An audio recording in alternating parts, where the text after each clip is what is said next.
अब इन भगवानों की थोड़ी सी सतीथि बताते हैं, इनकी आयु समझाते हैं आपको।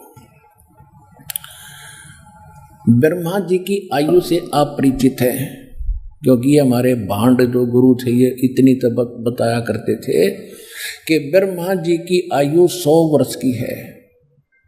वो अब दास बताएगा वो 100 वर्ष बनते कैसे हैं, उनको तो ये भी ज्ञान नहीं था। जैसे एक चतुर्युग, ब्रह्मा जी का 1008 चतुर्युग का दिन और इतनी ही रात्रि होती है। इसकी उम्र का ऐसे कैलकुलेशन करनी पड़ती है। और एक चतुर्युग सतयुग, त्रेता, द्वापर, कलयुग चारों मिलाकर एक चतुर्युग कहलाता है। चतुर्युगी भी कहते हैं इसको। और इसके कुल मिलाकर एक, तो ऐसे 4 युगों का, चतुर्युग का टोटल टाइम कितना होता है? 43,20,000 वर्ष। 43,20,000 वर्ष एक चतुर्युग का। और ऐसे ऐसे 1008 चतुर्युग का ब्रह्मा जी का दिन और इतनी ही रात्रि। इसको लंप सम 1000 चतुर्युग माना जाता है। जैसे हमारे यहाँ वर्ष कैलकुलेट करते हैं अपना यहाँ का मनुष्यों का, ये वैसे वास्तव में 365 सही 1/4 दिन होते इसमें, लेकिन हम अमूमन इसको 365 दिन का ही मानते हैं। इतना समझ लो। वैसे 1008 होते हैं। और इसका आगे ऐसे इनकी आगे भी इसकी डिफाइन किया है कि एक इंद्र का शासनकाल 72 चतुर्युग का होता है। और एक ब्रह्मा जी के एक दिन में 14 इंद्रों का शासनकाल पूरा हो जाता है।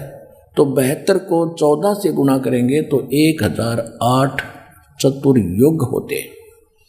तो लमसम माना जाता है 1000 चतुर्युग का ब्रह्मा का दिन, इतनी ही रात्रि। ये दोनों मिलाकर समझो एक दिन रात बन गए ब्रह्मा के। ऐसे 30 दिन रात का महीना और 12 महीने का एक वर्ष, ऐसे बने हुए पीरियड से। और ऐसे 100 वर्ष की आयु है ब्रह्मा जी की।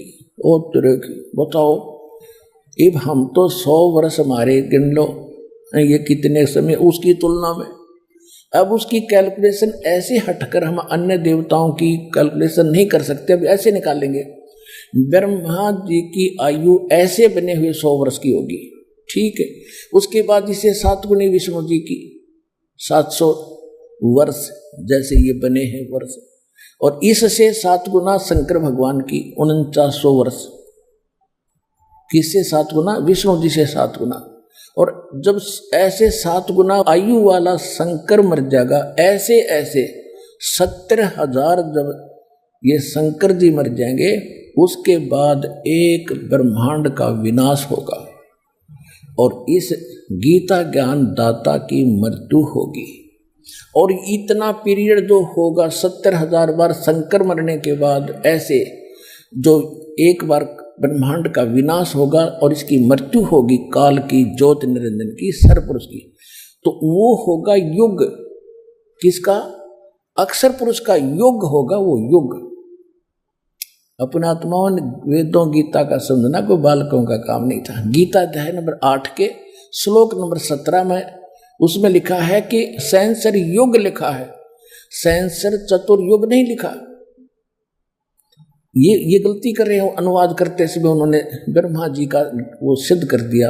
वो है सहस्र युग ओनली, नोट चतुर्युग। तो 1000 युग का दिन किसका?